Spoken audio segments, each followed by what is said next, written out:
Saudações, amigos e amigas, sejam todos muito bem-vindos de volta ao nosso canal do Futuro e Procuradorias. Mas antes de qualquer coisa, se inscreve no canal, dá um like no vídeo, porque assim você ajuda que o nosso conteúdo alcance mais pessoas. Mas vamos lá, né? Hoje eu quero pegar com vocês um pouquinho aqui de jurisprudência trabalhista. Veio sendo muito cobrado nos últimos concursos, né? Os informativos, tanto do TST quanto do STF, tratando de direito do trabalho. Selecionei aqui 7 julgados importantes, e como eu sei que o pessoal aqui é mais ligado nas provas de advocacia pública, prometo para vocês que vou trazer alguns julgados que têm pertinência com a administração pública, com o regime jurídico administrativo, dentro dessa relação entre direito do trabalho e direito administrativo. Então vamos lá dar uma olhada. Primeiro julgado, a gente trata aqui da pretensão de equiparação entre terceirizados e a empresa tomadora de serviços. Vamos lá. A gente sabe que no ordenamento jurídico brasileiro é admitida a terceirização de serviços. Então você tem uma relação triangular, você tem uma empresa prestadora de serviços, uma empresa tomadora de serviços e o empregado contratado pela empresa prestadora, mas que trabalha junto à tomadora de serviços. Vocês sabem também que a jurisprudência e a legislação acerca da terceirização de serviços evoluiu bastante nos últimos anos. A gente tinha ali uma visão muito mais restritiva, por meio, sobretudo, da súmula 331 do TST, que admitia a terceirização apenas nas atividades meio. No entanto, veio a legislação, nós tivemos inclusive julgado do STF admitindo a validade de que da terceirização na atividade fim. A gente teve 2 leis que modificaram o ordenamento para prever a terceirização na atividade fim. Pois bem, então veja, a gente está aqui nessa situação. Você tem uma empresa, ela tem os empregados dela que trabalham para ela normalmente e você tem empregados terceirizados que trabalham junto a essa empresa. Veja que hoje não tem problema aquele terceirizado trabalhar na atividade fim da empresa. Pergunta então, e foi isso que o STF falou para a gente, aquele cara terceirizado na atividade fim X aqui, ele pode pedir equiparação como empregado direto da tomadora nessa mesma atividade? Foi isso que o STF falou para a gente. O que foi que o Supremo Tribunal Federal falou? A equiparação de remuneração entre empregados da empresa tomadora de serviços e empregados da empresa contratada, ou seja, da terceirizada, fere o princípio da livre iniciativa por se tratarem de agentes econômicos distintos, que não podem estar sujeitos a decisões empresariais que não são suas. Informativo 1011, o STF decidindo matéria trabalhista, né? Então veja aqui, o fundamento principal de que a exigência de que os valores de remuneração sejam os mesmos entre esses empregados da tomadora e da prestadora significaria, por via transversa, retirar do agente econômico a opção pela terceirização para fins de redução de custos ou ainda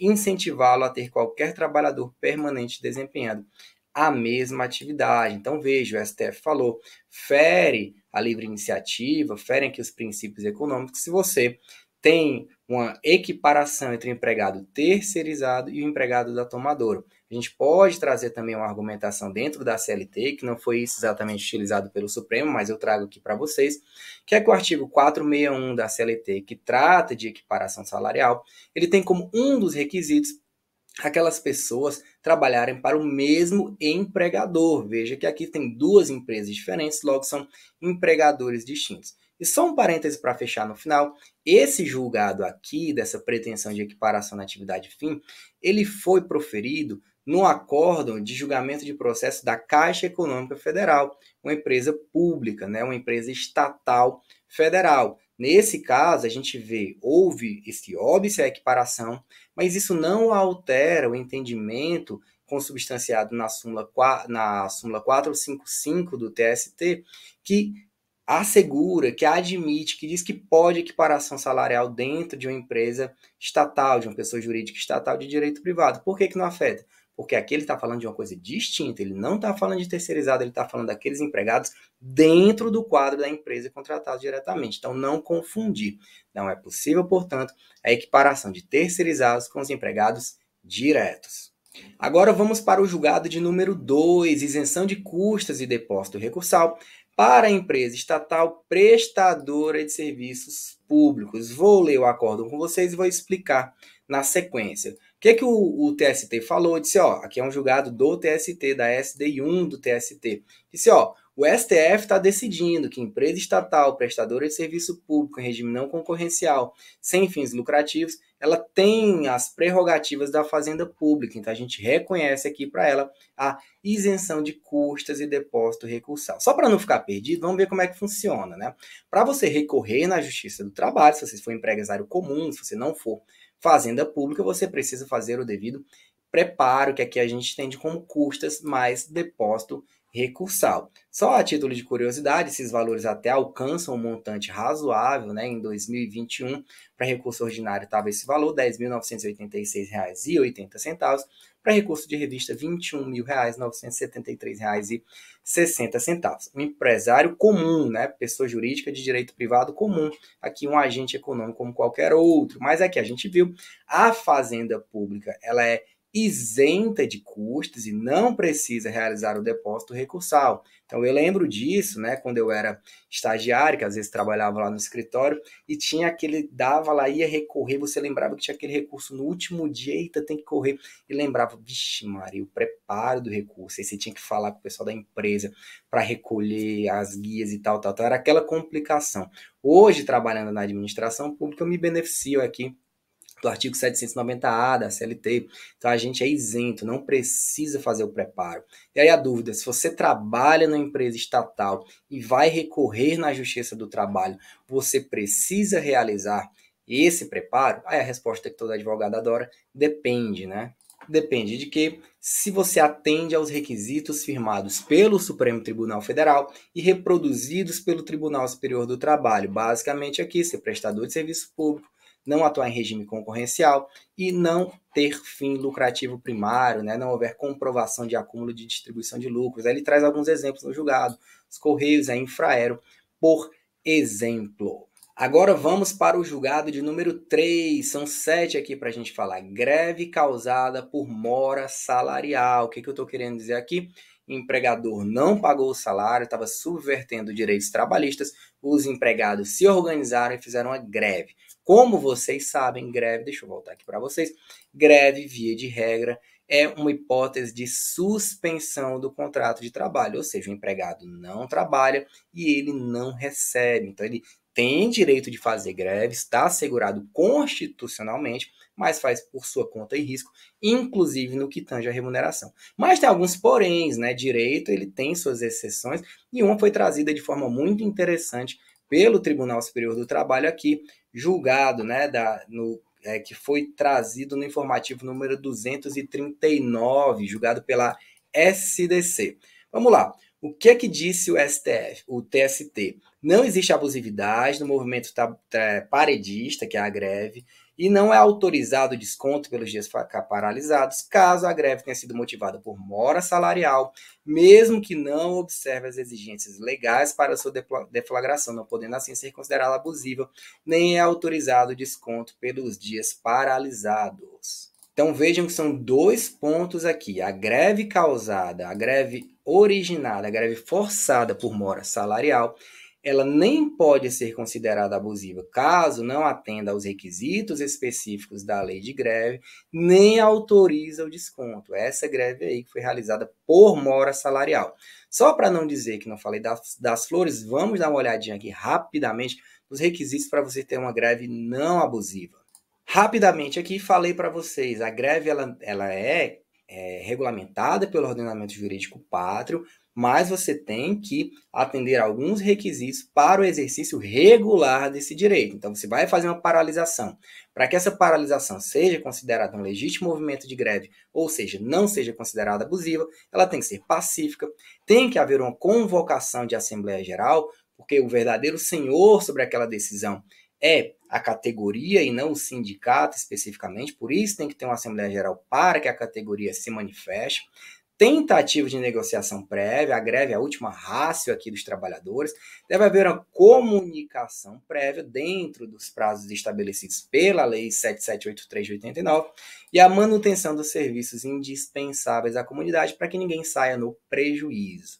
E só fechando, como eu falei para vocês, a greve é uma causa de suspensão do contrato de trabalho. O empregado não trabalha, mas também não recebe. Mas a gente tem algumas exceções trazidas pela doutrina, como por exemplo o professor Henrique Corrêa, meu grande amigo, ele fala, né, se houver o incentivo da greve pelo empregador, por exemplo, aqui pelo atraso no pagamento dos salários. Então a gente viu o TST adota justamente esse posicionamento para dizer a greve originada de mora salarial, ela não autoriza o desconto pelos dias paralisados. A gente pode até dizer aqui que foi uma exceção do contrato não cumprido, né? Então, veja, greve originada de mora salarial não autoriza o desconto paralisados. E, por outro lado, essa greve originária da mora salarial, ainda que os empregados, enquanto categoria, não respeitem aqueles requisitos exigidos pela legislação que trata de movimentos paredistas, ainda assim ela não será considerada abusiva. Decisão da SDC do Tribunal Superior do Trabalho vai estar na sua prova, vai daqui a pouco. Julgado de número 4 aqui para a gente. Empregados e sindicatos podem se sindicalizar. Esse é o meu resumo acerca disso. Os empregados das entidades sindicais podem associar-se entre si para a criação de entidade de representação sindical própria. O que foi que aconteceu aqui? Existia um dispositivo na CLT que vedava que os empregados desses sindicatos, porque os sindicatos têm empregado também, que eles se sindicalizassem. Veio uma reforma legislativa e alterou esse sindicato, alterou essa disposição para justamente suprimi-la. Foi questionado esse dispositivo para dizer assim, ó, a legislação não trata de empregado de sindicato, ele trata de categoria econômica profissional. O sindicato não é categoria econômica profissional, logo esses empregados não têm direito de se sindicalizar. Que foi que o STF decidiu? O STF decidiu que pode sim, empregado de sindicato pode se filiar a sindicato, né? Perguntou se eles poderiam, o STF disse que sim, é possível. Então, cuidado, julgado aqui que veio nos informativos do Supremo Tribunal Federal e que pode ser abordado na sua prova também. Julgado de número 5, aposentadoria do empregado público. Essa é muito interessante. Vamos lá contar a historinha desse caso. O que acontece? Vocês sabem que existem empregados públicos no regime jurídico brasileiro, a gente tem casos específicos, mas os casos mais marcantes que nós temos aqui deles é nas empresas estatais. Então, as empresas estatais elas devem adotar a mesma forma das empresas privadas nas suas obrigações. E aí, dentro dessas obrigações, temos as obrigações de pessoal, né? Então elas vão ter que contratar por meio da CLT. Legal, ok. E aí, se você contrata um empregado numa empresa privada, esse cara se aposenta por quem? Ele se aposenta pelo INSS. Vamos dizer que você tem um empregado, você tem uma pastelaria, uma empresa privada, e o seu empregado se aposenta pelo INSS. Rompe o vínculo dele? Resposta, não. E se você está tratando de um empregado público, rompe o vínculo dele, se esse empregado público se aposenta pelo INSS? Resposta, sim, a partir da modificação da Constituição Federal, quando foi incluído o artigo 37, parágrafo 14 da Constituição, né? Foi inserido o artigo 37, o parágrafo 14 no artigo 37 da Constituição. O que diz aquele dispositivo? Diz que a aposentadoria do empregado público, né, referindo-se àquele vínculo dele, vai romper o vínculo dele. Então, o empregado público que se aposenta pelo INSS, ele vai ter o vínculo dele rompido. Emenda Constitucional número 103 de 2019. Legal, essa situação aconteceu. Então, falei para vocês aqui que uma emenda constitucional alterou o texto da Constituição, inseriu o artigo 37, parágrafo 14, para dizer que quem se aposentar, sendo empregado público, terá o vínculo rompido. Legal. Aí o pessoal que foi dispensado ali na aposentadoria não aceitou aquilo e ajuizou uma ação para pedir a reintegração, dizer, não, eu quero continuar. O empregado que se aposenta, ele tem direito de continuar na empresa. E aí? Aí o STF decidiu 2 pontos aqui em relação a essa aposentadoria do empregado público. Primeiro, relativo à competência, e o segundo, relativo a um marco temporal. Primeiro, em relação à competência. Primeira parte aqui da tese fixada. A natureza do ato de demissão do empregado público é constitucional administrativa e não trabalhista, o que atrai a competência da justiça comum para julgar a questão. Então veja, se você é um empregado público de alguma empresa estatal, ou trabalha na administração direta, enfim, que seja. Se você for dispensado em decorrência da sua aposentadoria, se você quiser questionar isso judicialmente, você tem que ajuizar a ação aonde? Aonde? Na Justiça Comum e não na Justiça do Trabalho, porque isso é uma expressão do regime jurídico administrativo. Se você trabalhasse naquela pastelaria que eu falei, você não seria dispensado. Você só está sendo dispensado nesse caso porque você é empregado público. Logo, nesse caso, portanto, você não poderá continuar na empresa e isso é uma expressão do regime jurídico administrativo, de maneira que você deverá ajuizar a ação na Justiça Comum. Segundo ponto agora, vamos ver lá. O segundo ponto é o marco temporal. Falei para vocês que isso veio por meio de emenda constitucional 103 de 2019. A concessão de aposentadoria aos empregados públicos inviabiliza a permanência no emprego nos termos do artigo 37, parágrafo 14 da Constituição, salvo para as aposentadorias concedidas pelo RGPS, né, o famoso INSS aí, como a gente fala popularmente, até a data de entrada em vigor da emenda constitucional número 103, que no caso é de 2019, nos termos que dispõe o seu artigo 6º. Então, é o seguinte, se você se aposentou antes da emenda, sendo empregado público, aí você permanece, tudo bem, não tem problema. Se você se aposentou depois, nesse caso, você tem seu vínculo rompido. Então, veja, o marco temporal aqui é a própria emenda. Julgado de número 6, bastante interessante também, uma decisão turmária, mas que vale a gente lembrar. Vou dar uma olhada com vocês aqui como ficou, né, como foi a tese fixada e a gente explica. O que foi que basicamente a gente teve aqui nesse julgado de número 6? É a aplicação da súmula 443 aos cargos em comissão. Vixe, Felipe, não entendi nada, não sei nem o que é súmula 443, eu não sei nem porque você está falando de cargo em comissão, você está falando de julgado trabalhista. Seguinte, pessoal, existem cargos em comissão na estrutura de entes, órgãos que contratam por meio da CLT. O mais correto a falar, o que eu acho que causa menos confusão, é se você chamar isso de emprego público em comissão.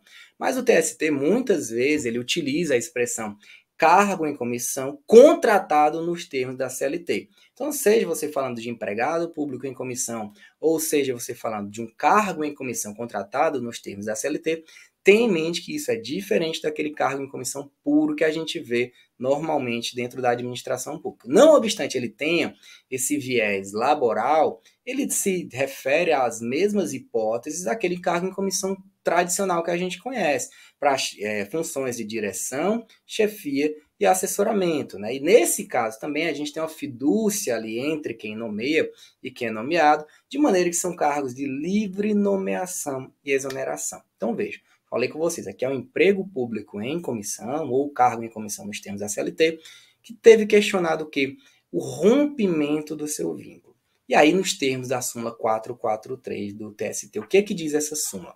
Essa súmula, ela trata de dispensas discriminatórias. Ela fala basicamente que, olha, se o empregado ele é acometido de alguma doença que causa estigma, como, por exemplo, o HIV ou outras doenças X, né, portador do vírus HIV, ou outras doenças que causem estigma, nesse caso, presume-se discriminatória a dispensa do empregado. Então, aquele empregado foi demitido, a Justiça do Trabalho, se não houver nenhuma prova em contrário, já vai presumir que aquela dispensa foi discriminatória. E veja o caso interessante aqui. A gente teve, na hipótese, que uma pessoa que tinha câncer, que está considerado pelo TST dentro desse guarda-chuva aqui das hipóteses de dispensa discriminatória, da súmula 443, só que essa pessoa era ocupante de um cargo em comissão nos termos da CLT, de um emprego em comissão. E é livre nomeação e exoneração. E aí, mesmo sendo de livre nomeação e exoneração, eu vou ter essa proteção contra a dispensa discriminatória? Resposta da 6ª turma do TST, sim. Vamos lá. O TST reconheceu a possibilidade de decretação da nulidade de dispensa e consequente reintegração no emprego de empregada de empresa pública contratada sob o regime da consolidação das leis do trabalho para o exercício de cargo em comissão de livre nomeação e exoneração, bem como sobre a incidência da súmula 443 do TST no caso de acometimento por leucemia mieloide crônica. Então vejam, o TST reconheceu a aplicação da súmula 443 também em relação aos empregos públicos em comissão ou aos cargos em comissão contratados nos termos da CLT. E assim determinou a reintegração daquela empregada.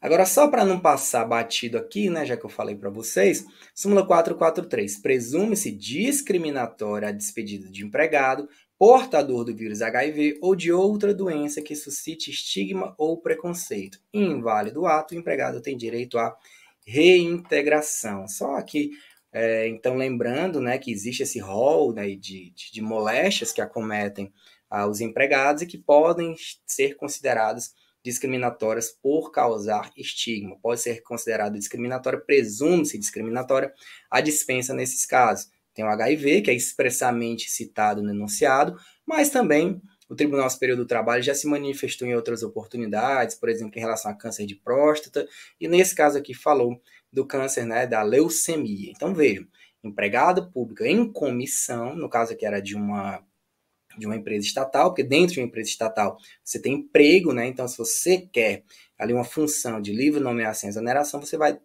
dar isso por meio de um emprego em comissão, ou de um cargo em comissão nos termos da CLT. E aí, nesse caso, não obstante fosse de livre nomeação e exoneração, o TST presumiu discriminatória aquela dispensa. Veja que interessante, porque aqui a gente tem dois institutos bastante distantes, né? A livre nomeação e exoneração e a presunção de discriminação em uma dispensa. Então, vejam, guarde esse julgado, pode ser um julgado importante para suas provas também. E para fechar, a gente vê aqui com o julgado de número 7, prometi para vocês, o empregado exercente de cargo de confiança previsto no artigo 62, inciso 2º da CLT, não tem direito a horas de sobreaviso, haja vista a necessidade de um controle dos horários de trabalho para sua concessão e a incompatibilidade entre a sistemática do controle de jornada e a atividade exercida pelo trabalhador inserido no referido dispositivo. Felipe, entendi nada. Calma, vamos explicar lá. O que acontece? Existem determinadas categorias que são excluídas ali no artigo 62 da CLT do controle de jornada. Elas são excluídas ali daquele capítulo referente à jornada de trabalho da consolidação das leis do trabalho. A gente tem, por exemplo, empregados em atividade externa incompatível, empregados em teletrabalho e os gerentes. Nesse caso, então, o cara aqui era um gerente e ele pediu para receber as horas de sobreaviso. Felipe, entendi até aí, mas o que é hora de sobreaviso? As horas de sobreaviso, elas são hipóteses aqui em que o empregado permanece na sua residência ou em local combinado, aguardando ordens da empresa. Nesse caso, ele recebe 1/3 da hora normal e pode ficar nesse regime por no máximo 24 horas. Então, o cara fica lá na casa dele ou em outro local combinado. Se der algum BO, chamam ele lá. Mas esse tempo de sobreaviso, ele tem que ficar esperto também, né? Ele não pode sair pro churrasco e tomar todas, porque se ele for chamado, ele não vai estar ali de uma forma adequada a se apresentar ao trabalho. Então, aqui, como ele fica ali de sobreaviso, né, ele recebe por essa hora, ainda que de forma reduzida. Então, o julgado aqui foi para dizer, o cara que tem um cargo de gerente, ele não vai poder receber essas horas de sobreaviso.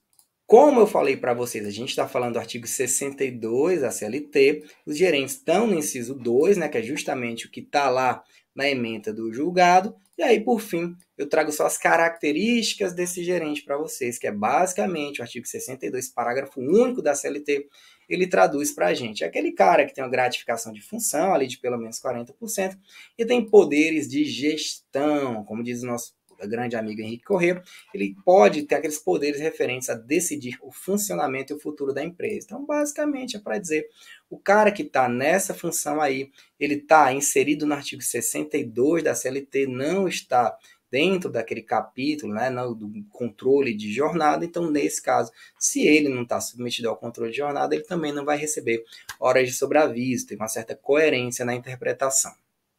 E foi isso, meus amigos. Esses foram 7 julgados aí que a gente trouxe para vocês, que penso que podem ajudá-los. Eu sei que jurisprudência trabalhista nem sempre o pessoal consegue acompanhar, principalmente quem estuda para a procuradoria, que é a grande parte aqui do nosso público, mas a gente vai tentando facilitar um pouquinho para vocês, traz alguns julgados de relevância que podem ser lembrados na sua prova. Se você gostou do vídeo, dá o like, se inscreve no canal, é sempre um prazer estar com vocês e a gente segue junto. Um grande abraço e até a próxima.